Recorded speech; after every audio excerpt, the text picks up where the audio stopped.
Good morning and welcome to another edition of Let It Be Known. I am your host, Stacy Brown. Peace and love, everybody, and happy Voters Day. I'm your co host, Niele Anderson, and today we're going to talk about it. We have 39 states, we have 53,000 elections that are happening today, and we want to know what's on the ballot. Stacy, how about cost of living, healthcare, immigration, education, voting rights, and most importantly, representation? So, we're going to talk about all of it, go all across the country today. So, I'm ready to get to it.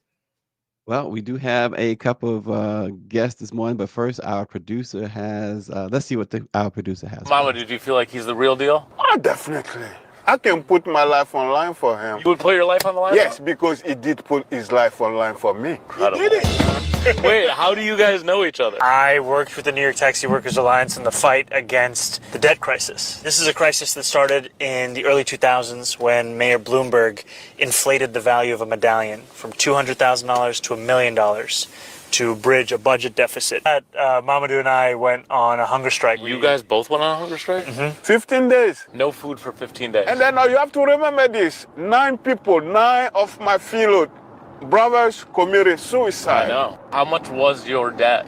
750,000. Whenever we go to City Hall, they were not listening. When the assemblymen joined, that's when the real fight started. We won almost exactly what it is that we demanded from the beginning. That's awesome. And it has thus far erased $450 million in debt. Wow. We were given avocado. It never tastes so sweet. Oh, Never, after ever. the strike was over. After the strike was November over, 3rd, 2021. that avocado, I will never forget. Really? Yeah. And when we ate that avocado, I remember Mamadou getting up and shouting, "I have my life back."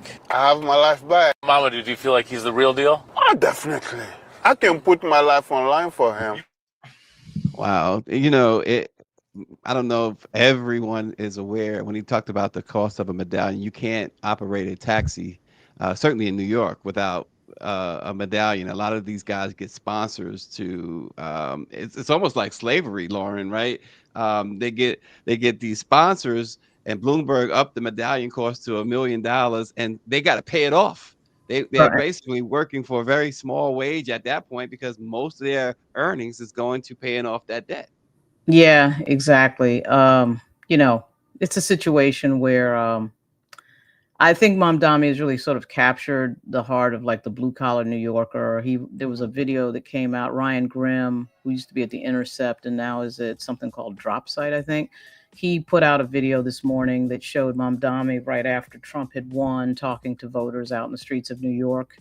And the thing about Mamdani is a gigantic distance and drop off between the average everyday person and these political parties, because these political parties are run by corporate dollars. And so the disconnect is absolutely huge.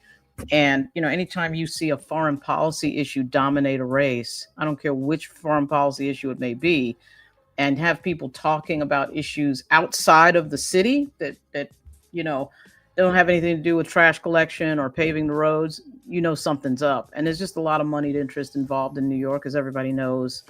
The billionaires row exists in New York. That alone should be scary to a lot of people who are just average, everyday blue collar workers. But Mamdani has captured that by going to the clubs. He was at the club the other night, you saw. So The it's ball amazing. crawl, yeah. Yep. I think that Mandami, just looking at that video, it's reminiscent to when we were introduced to Obama, and him being an organizer, in rural America, in Illinois, rolling up his sleeves, talking to the people, just being real personable with the average person. And he's giving you those feels. And it's beginning to catch awareness across the country. New York knows about him, but I think nationally he is garnering attention, and he's one to watch. Yeah. And Lauren sent she shared a video with me this morning, and I thought it was extremely interesting. It starts off with Mandami asking common questions about elections. It started with him getting no responses, and it gradually went from there. This guy, Lauren, having said that, and which is what I commented back to you when you sent that video, why don't other politicians? Neil mentioned, we saw it with Obama. You see it with AOC. You see it with Jasmine Crockett. Even Bernie Sanders, you see it with. But most politicians don't do what Mandami has been doing. I just wonder if he's going to continue to do it when he's in office. I think he probably will.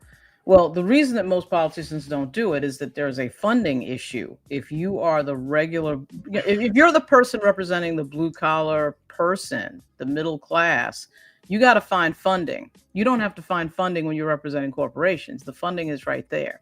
Or if you represent or if you want to talk incessantly about a special interest, which several New York members of the New York delegation do, and that special interest funds you, no problem. You've got to find funding. We saw with Cori Bush, where, Nina Turner, when she ran for Congress in Ohio, there was a concerted effort to stop anyone who talked too much about poverty and these types of blue collar issues. Why is that? And the Democratic Party needs to answer that question. I was at an Abigail Spanberger stop in Annandale, Virginia the other day on Sunday, and Congressman Don Beyer was there and got up and said, Democrats have lost the working class. Well, they've got to figure out why that is as quickly as possible.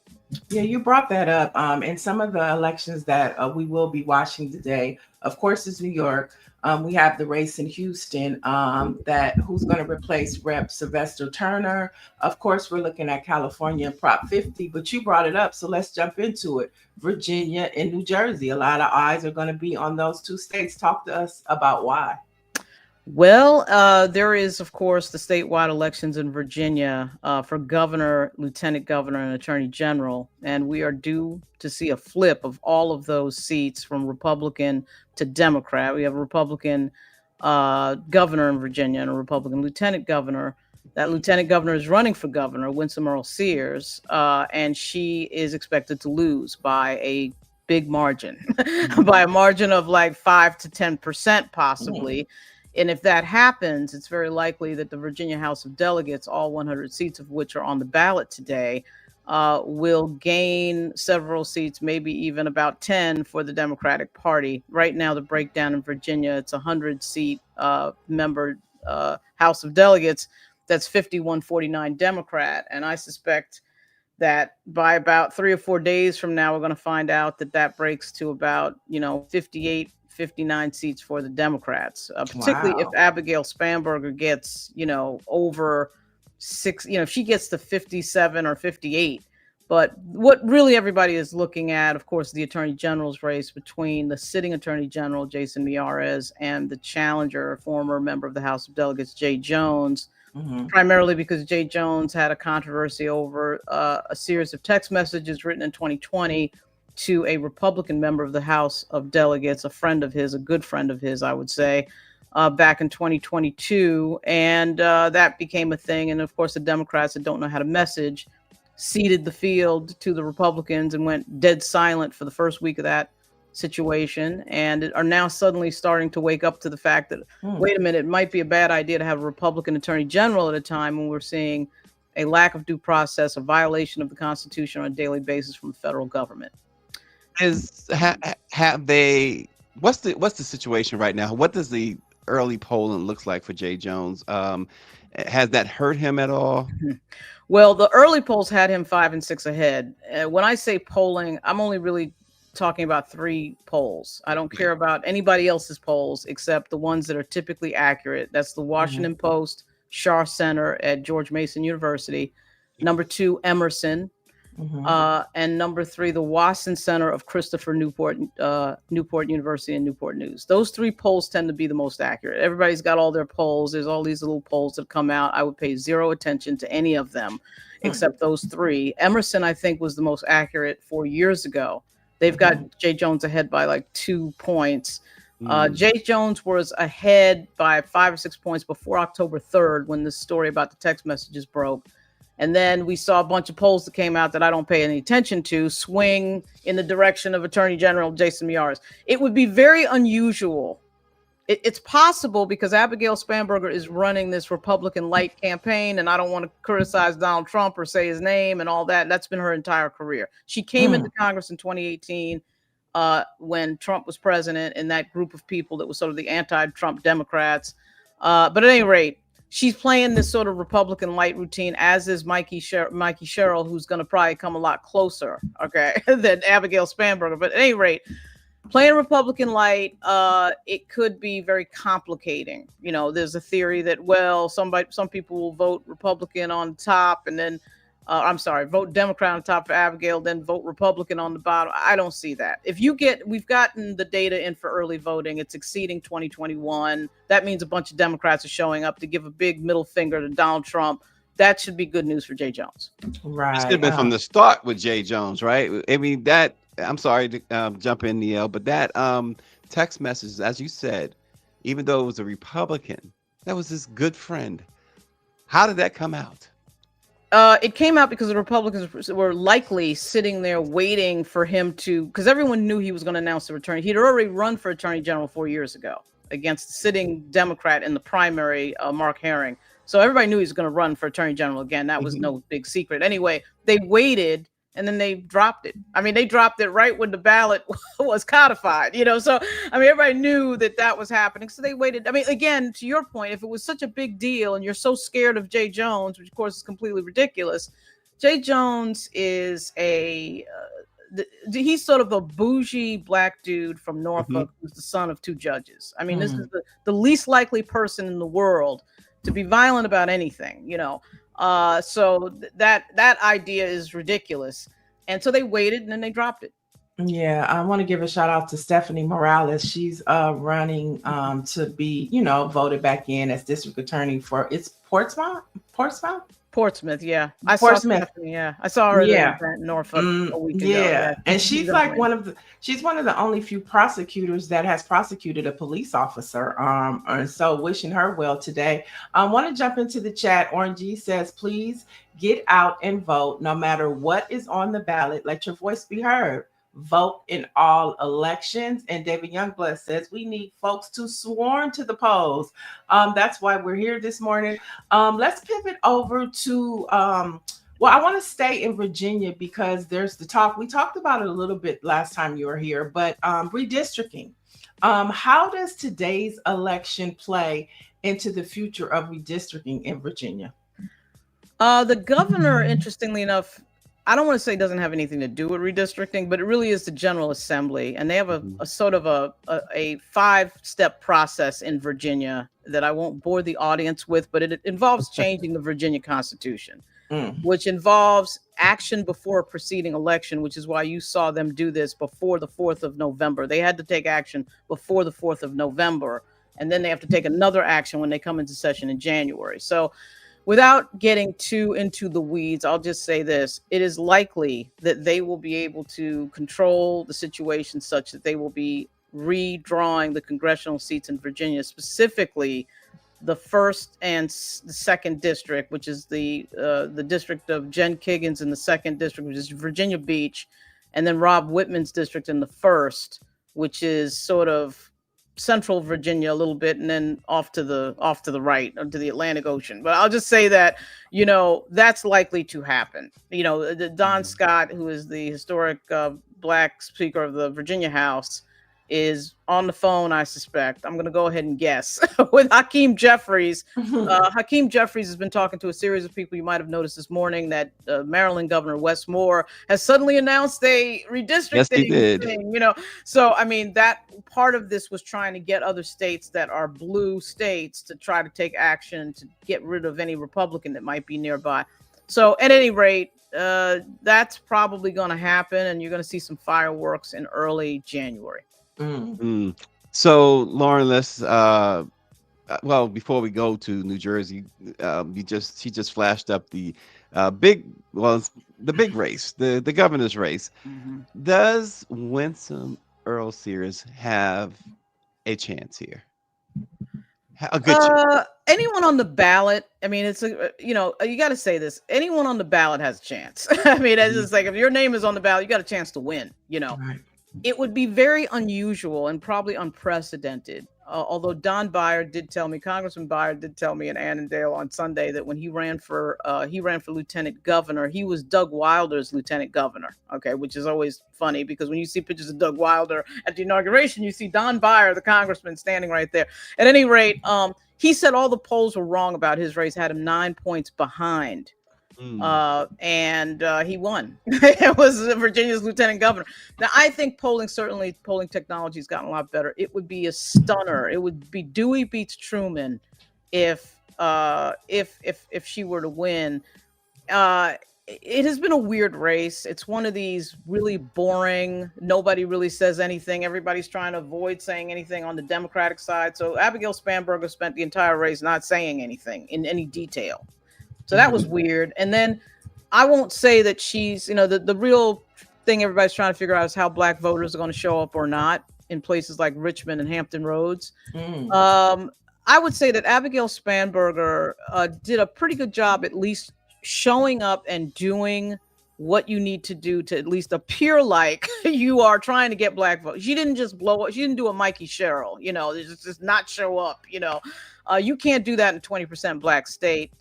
So Abigail did a good job at, showing up at Norfolk State with the right color fans and, being at Virginia State at the thing. And she does know how to line dance. I watched a line dance at a gala and she's really good. They should have had that. They should have put that video out. Actually, I have the video. I should put it out.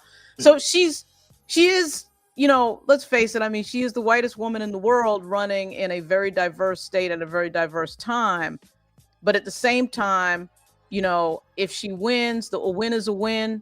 I thought it was, one of the most boring campaigns I've ever seen, but you should get the credit because you figured out how to win. She's very lucky in her competition in this moment because Winsome Sears ran an exotic and eccentric campaign. And I'm not just saying that as a Black woman from Jamaica. It was an odd campaign. It was the oddest campaign I'd ever seen. Very much so. I wanted to know, you brought up Richmond, off the pocket question, but it might be important to Black America.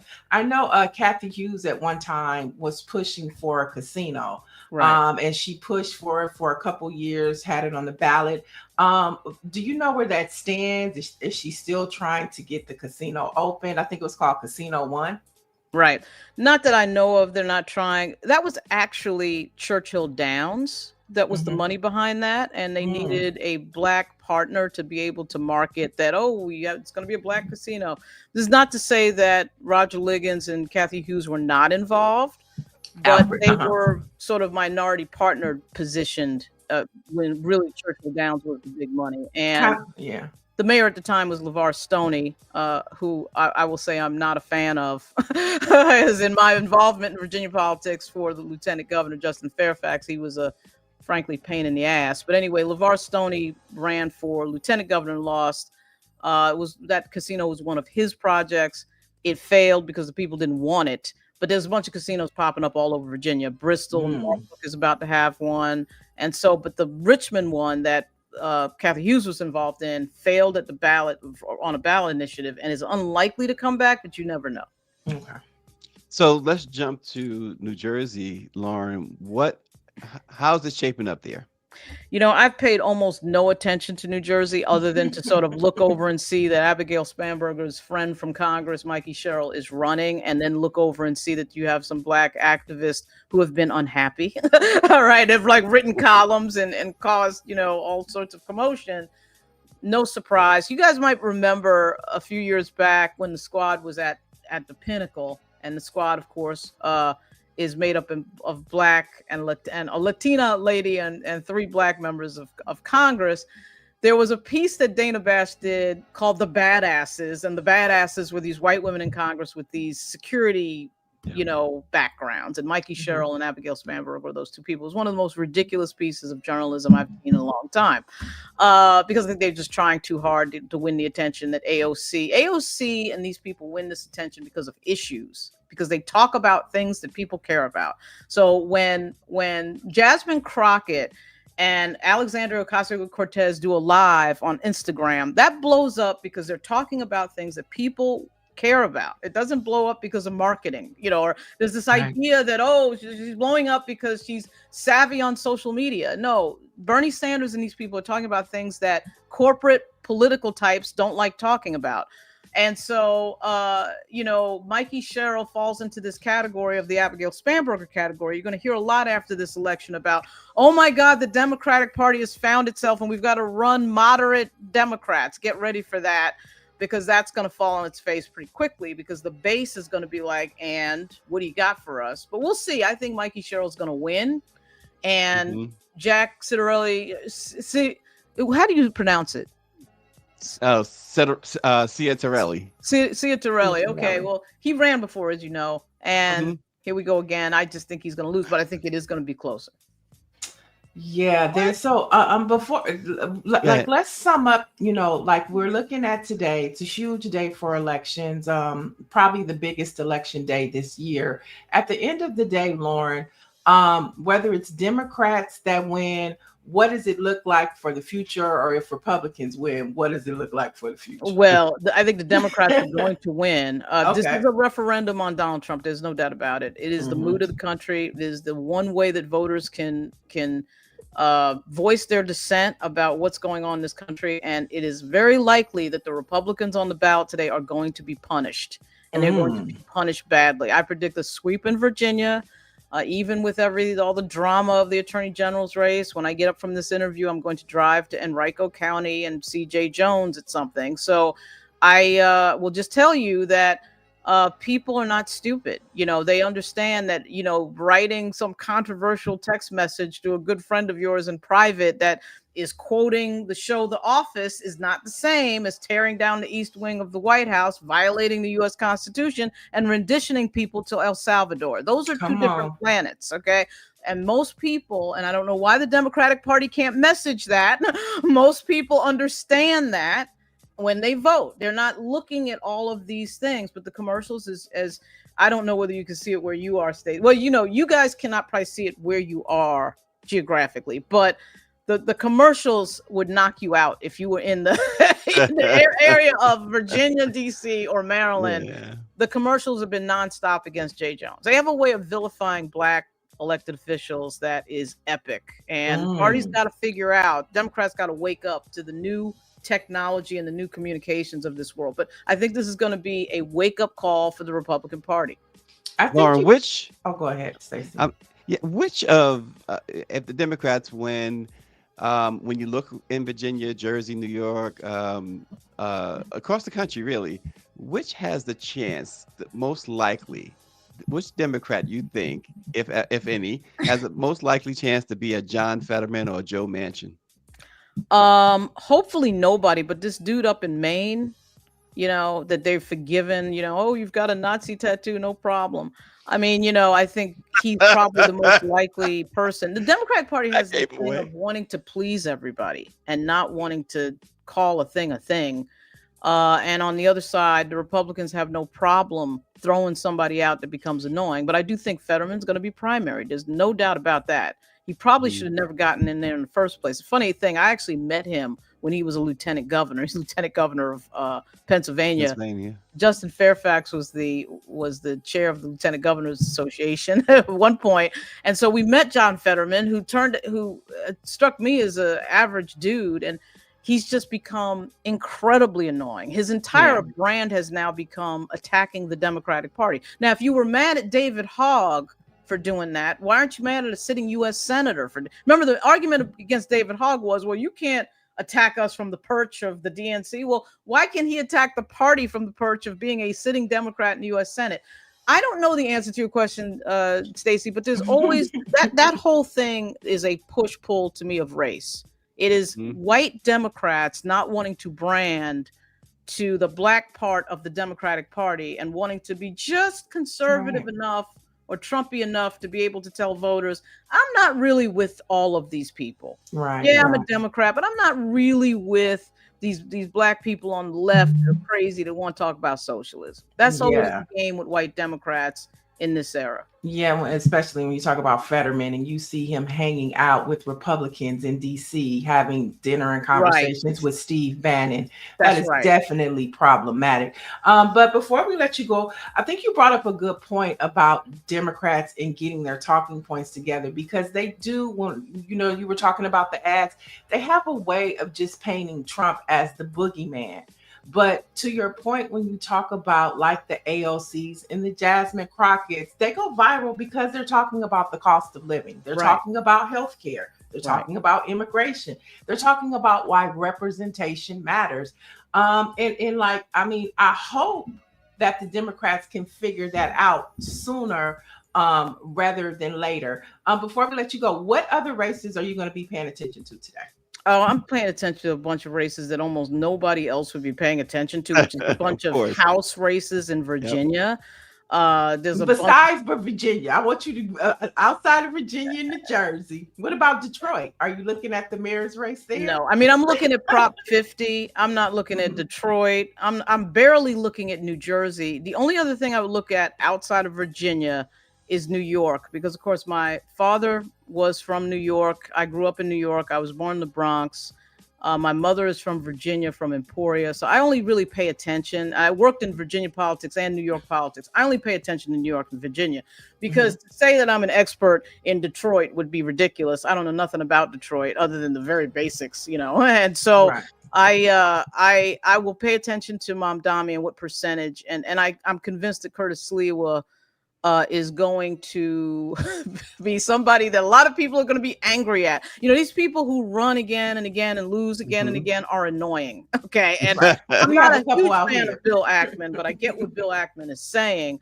Even though I don't agree with Bill Ackman on a lot of things, he is a big donor, by the way, to the Innocence Project, which is actually a good thing. At any rate, Curtis Sliwa, the percentage that he gets tonight is something to watch. The percentage of victory for Mamdani is going to be very interesting to watch. But I do think Cuomo is going to put up a number that is impressive. And full disclosure, I did vote for Andrew Cuomo twice. I used to vote in New York. So when he ran for governor the first two times, I voted for him. And my mother used to work in state politics. We knew his father. So there's a lot of kinship there, even though I know people don't like his personality.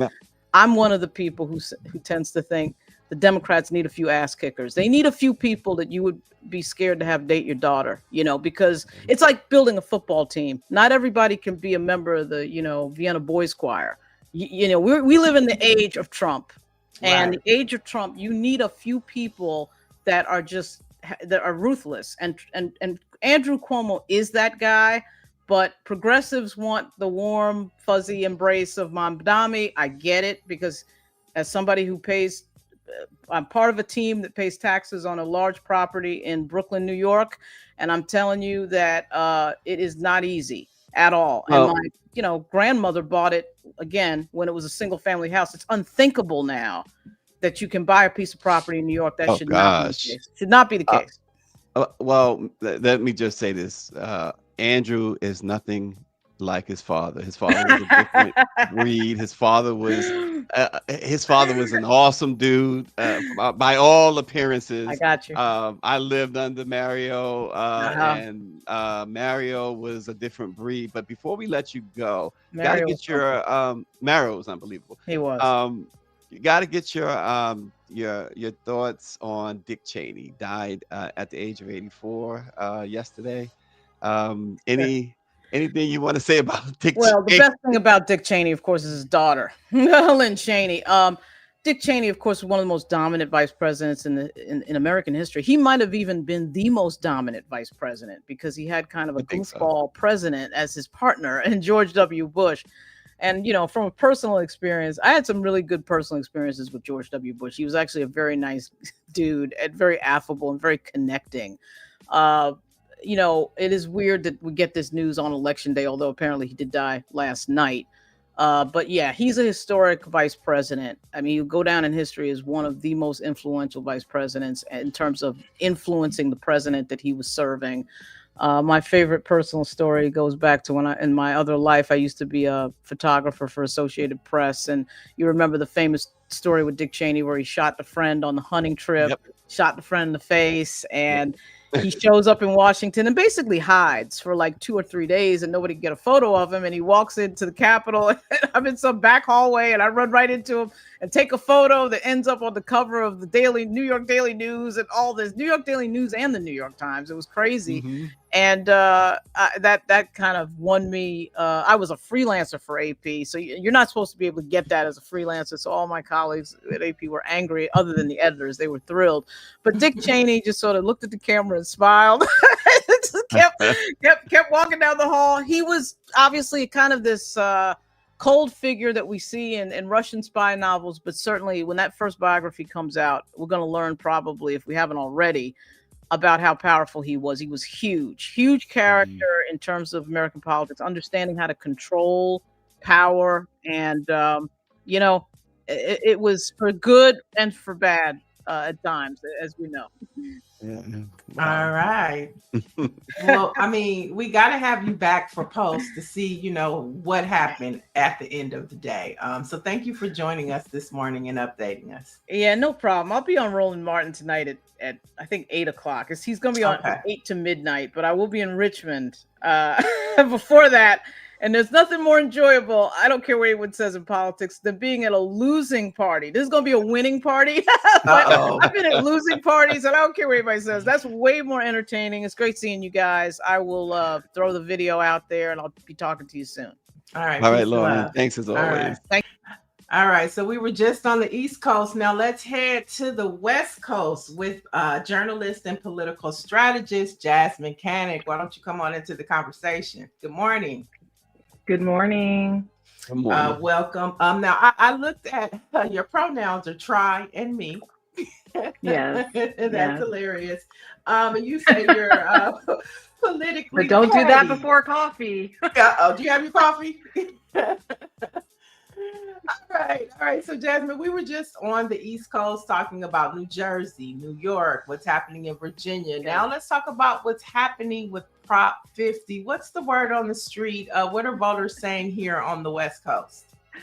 Okay, voters are still trying to figure out what it is and why we need it. That's not good. As a political strategist, I can tell you that not a lot of money was put into a ground campaign for Prop 50.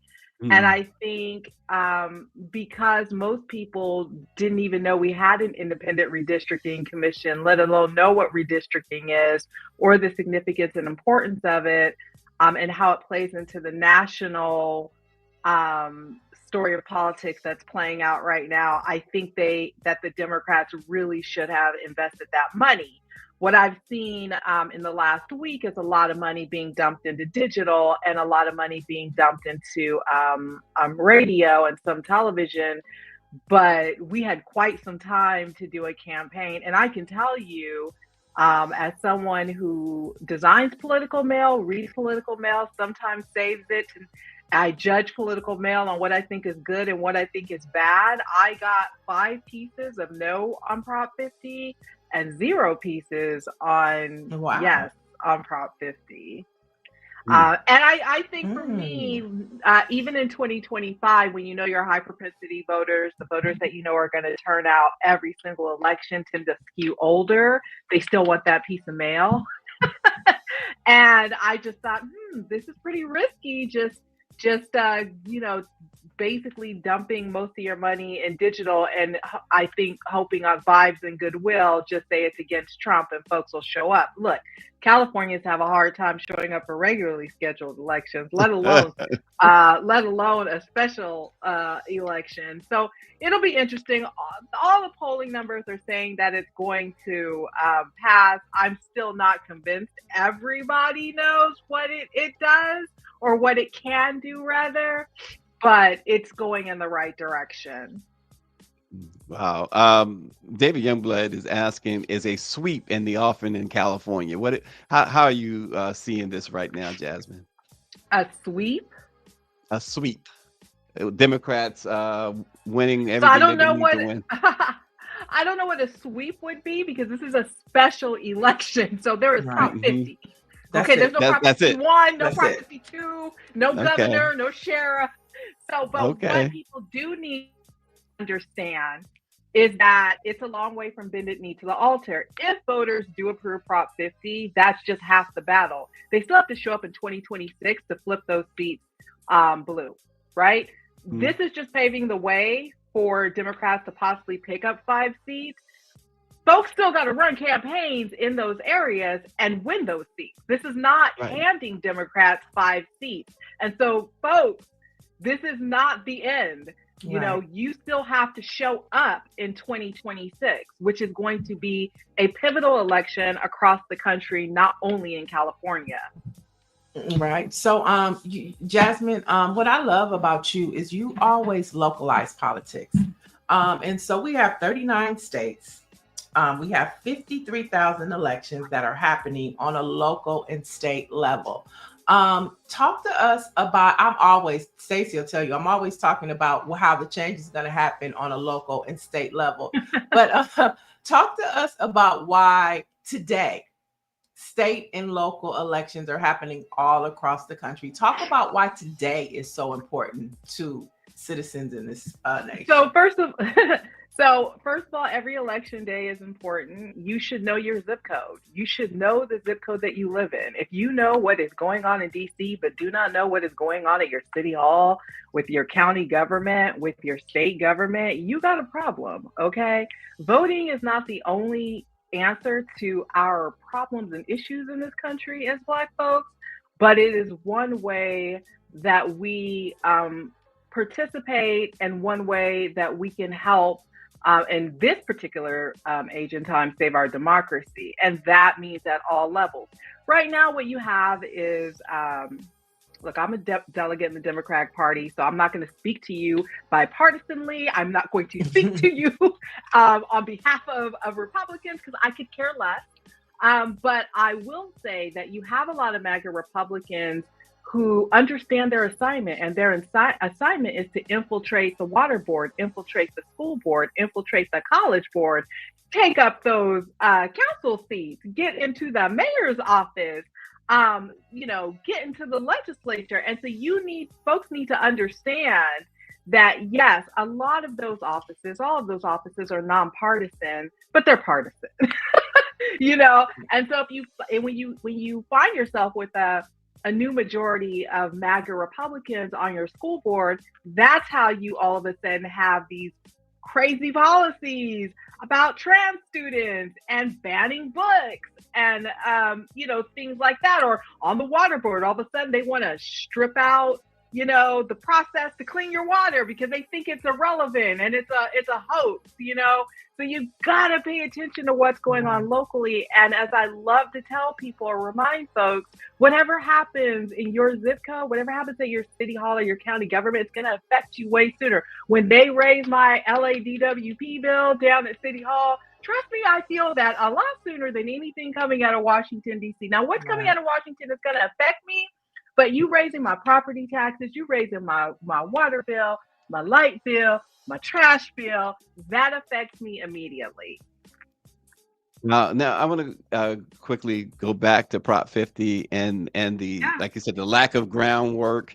How are folks getting this information? What is the best way that this information has gone out? Because it's concerning. I see it in the chat that when you said that there's been no real ground game. Look,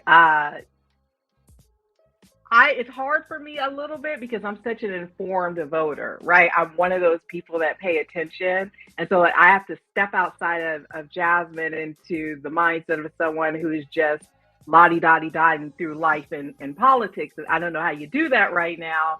But I guess, the fact that everyone has a phone in their hands, I'm not saying that doing the digital campaign was a bad idea. All I'm saying is that I think it started a little too late. And I think that's one way that they're hoping to reach folks. They've held a number of rallies. I know over the weekend, Jasmine Crockett was here in California helping the campaign. Folks tend to look to people like myself and other folks that they trust to tell them how to vote. I try to tell you how to vote, but also break it down for you so you at least know what you're voting on, because I don't want people to vote and not knowing exactly what they're doing. So I wish it would have been more. I'm not terribly concerned because it's California. Right. And if just a sliver of us show up, we will outnumber the no's. There were, I've done a lot of media over the past week around Prop 50, a lot of Black media in particular. And, a lot of there's some Black folks calling in and screaming that this doesn't help Black people. This just gets more, people who are non-black in the office. Well, first of all, let's be clear, there are no all-black districts in California. Okay, they priced us out of the state, priced us out of our neighborhoods. That really doesn't exist anymore. So anywhere a black candidate runs, they're going to need the votes of folks other than black folks. Okay.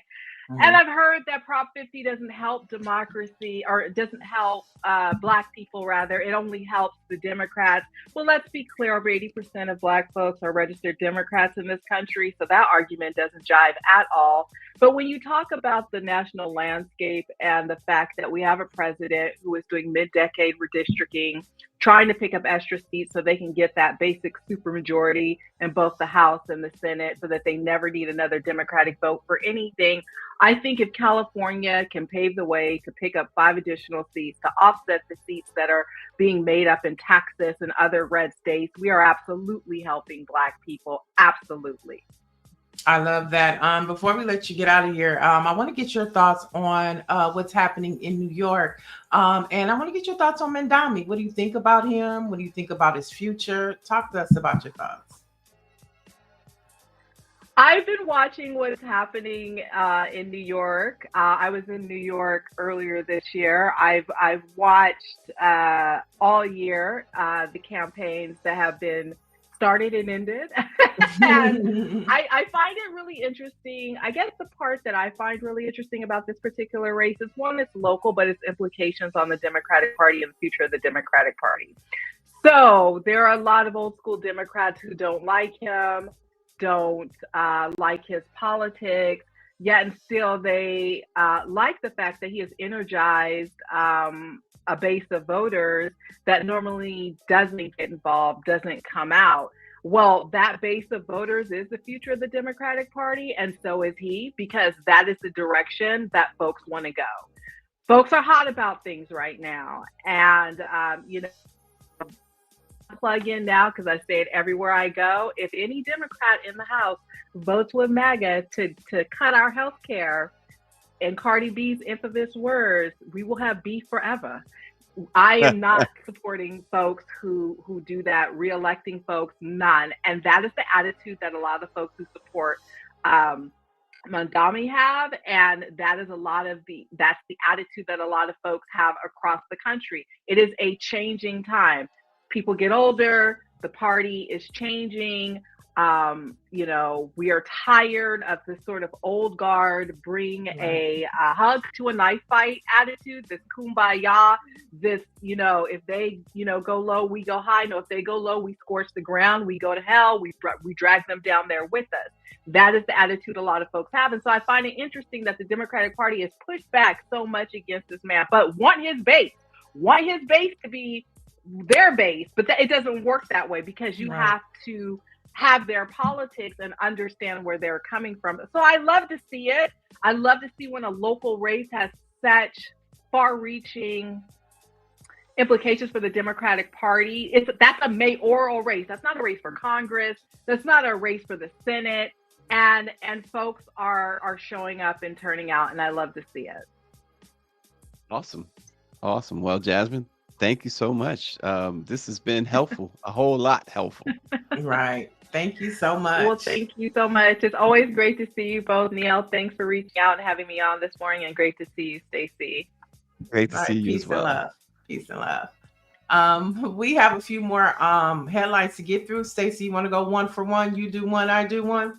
Well, sure. Let's do that. Well, that's good, because the Trump administration will send only partial food stamp payments this month to roughly 42 million Americans who receive the benefits under the SNAP program. It's a temporary reprieve to low-income families based on a judge's ruling on Monday. So they're going to have to open up and send some. It's not the full benefits, Niele, but it's something. I still need more clarity with that statement. Who are how does that what does some mean? Does that mean like some they get half? Does it mean they get it all for the month? Does that mean how long are they going to have to wait? There's just no explanation. So I need more details to this story than just we're going to release some of it. What does that mean? How does that work? people need to know. Thanksgiving is this month. People have to be fed. What does some mean? Yep. What They have does left that mean? all of those.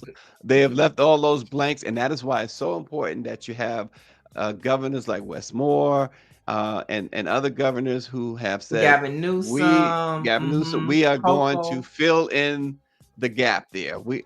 So they're not saying if a person is getting $200 now, they're going to get 100, they're going to get 50, $25. Well, whatever that difference is, you have these Democratic governors who are filling in the rest. And you have the mayors, like if you look at what Andrew Dickens is doing, he's not, filling in the gap for the SNAP, but he's also saying that you can't be evicted or your water can't be shut off until January 31. And so it goes back to state and local. State and local is what's preserving this nation right now. And let's head to Texas, where Texas lawmakers are advancing legislation to eliminate the Texas Workforce Commission for Civil Rights Division. Now, the division is responsible for investigating claims of housing, employment, and public accommodation discrimination. Now, if the bill passes, Texas would be a standalone state without civil rights enforcement agency. And so when you look at this, here we go again. This is how the Voting Rights Act started on the state level. It reached the Supreme Court. And here we are with Section 2 about to be gutted, right? And so now, here we go again. Now we're with civil rights, because we know at first it was Civil Rights Act of 1964, then the Voting Rights Act of 1965. So they're coming after our civil rights and our voting rights, and they keep going. And so when we look at elections that are happening today, it's so important that we pay attention to who we're putting in as our state legislators. And Orange G does make a great point. He says, don't forget about the majority of Black people and Black voters that live in the South. All he's hearing is about New York and Virginia. They have elections down South too, and it is true. You got some races throughout the South that folks are paying attention to. We haven't highlighted them, perhaps because of the volatile nature of the Virginia race and the New York race, mayoral race, particularly the mayoral race in New York, and it kind of gives you the microcosm of what, and Jasmine was talking about it, the Democratic Party, this need to pivot into something else.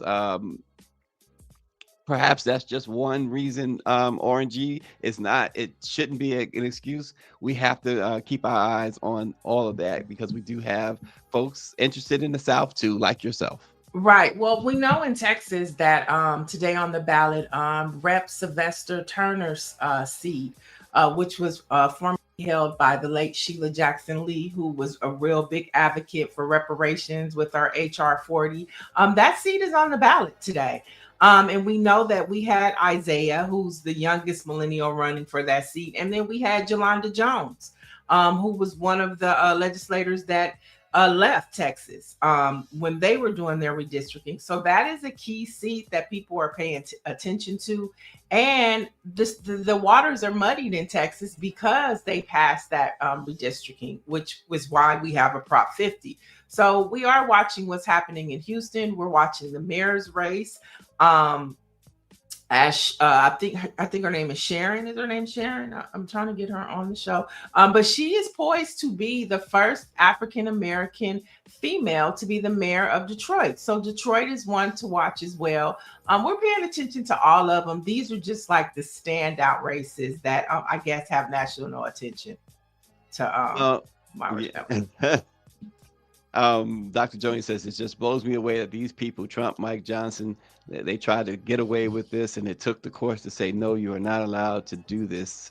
Yeah, absolutely. Other news, I have found it very interesting because Rachel Maddow, who's always been outspoken, she blasted Donald Trump for sympathizing with Prince Andrew and his family after he lost his titles over his links to Jeffrey Epstein. The anchor, she just skewered him because the fact that Donald Trump said about Prince Andrew losing his royal titles. He said, quote, "I feel very bad. I mean, it's a terrible thing that's happened to the family. That's been a tragic situation, and it's too bad. I mean, I feel badly for the family." And Rachel Maddow went in on him. She says, to be clear, Trump is not talking about the families of the kids who were molested and raped by his friend Jeffrey Epstein. He is talking about how sad he is that another one of Epstein's friends got in trouble with his own family for being part of it. Yeah. Just skewered. And she's right. No empathy, sympathy, or anything for the victims, but the perpetrators, I feel bad for them. Yeah. I just wanted to clarify. Her name is Mary Sheffield, who's running for mayor in Detroit, and she's poised to take that seat. I just wanted to clarify that. But yeah, Donald Trump says stupid shit all the time. It's just, you know, I mean, we'd be calling him out 24 hours a day for all the dumb stuff that he says, and just, you know, out of pocket, out of touch. That's why today is so important, because today can really send a message to Donald Trump and the Republican Party that the American people are not happy with what they're doing, and that the American people as a whole are saying no. That's why today is so important. That's why every vote matters, to send him a message and his clan that America is not with it. Is not with it. Looks like we have a Mandami supporter or fan in the chat. Whoever is using Persian slash V4B has Mamdami's photo as their as their screen photo. So all right. And last story for today, why things matter, because we had got past these Confederate monuments. We were tearing them down. Now, under a Trump clan administration, they're coming back up. And I'm talking about the Confederate monuments that was once toppled by protesters in 2020. It's being returned to its place in Washington, D.C. Now, the statue of Albert Pike, a Confederate general and Arkansas Supreme Court justice, has been restored as part of a larger federal initiative. Now, if we don't want these things to come back and we want them to stop, we know what we got to do today. Yeah, there's one up that came back in Washington as well. They're coming back, and who knows what's going to happen a few years from now if they are able to get Trump and MAGA out of office. Then you'll perhaps see them toppled again. So it's just this country is in trouble. That's all I gotta say. Why bring this stuff back? Because they bring it back, you know, to show that they think that their hate is winning. That's the whole thing. Right. Well, today is the day to show them that it's not. All right, folks. Well, some Black history facts. On this date in 1872, 3 Black people were elected to major offices in Louisiana elections. See, there you go, RNG. C.C. Antoine was the lieutenant governor. P.G. Desaland was the secretary of state. And W.B. Brown was elected superintendent of public education. This is on this date in 1872. And you think about 1872, wow, to have 3 Black folks there in Louisiana win an election.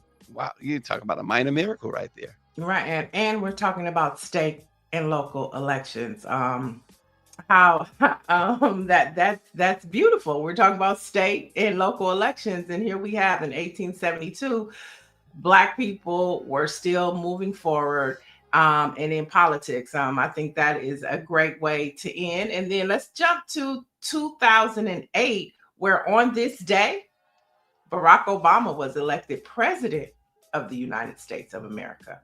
And so from 1872 to 2008, we still continue to rise. So let's get out there. Let's get out the vote today. 39 states, 53,000 elections. Everything is on the ballot. So let's make our voices heard today, Stacy. Yeah. Oh, and real quick, as a side note, folks, as before we close out, many might who watch this program might remember Dr. Ebony Hilton, who used to who would sometimes come on during the COVID, a lot of times come on during COVID to give us some good direction or whatever.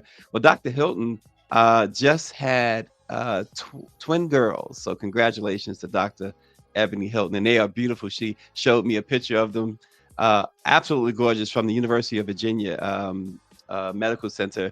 She is two twin girls and just absolutely adorable. I hope she got her Congratulations. ballot in. I hope she was able to absent Oh, vote before. let me tell you something. Dr. Hilton, we had Jasmine Cannick on this now. She's as much as a forceful advocate and activist as our esteemed guest. So yeah, I'm pretty sure she did what she had to do, is what I'm saying. But our Black-owned newspaper of the day is Insight News. It started in 1974 as a color cover magazine based in and serving Minneapolis's African-American North Side. Today, Insight News is widely considered the community journal for news, business, and the arts, and it serves St. Paul, Minneapolis, African-American community.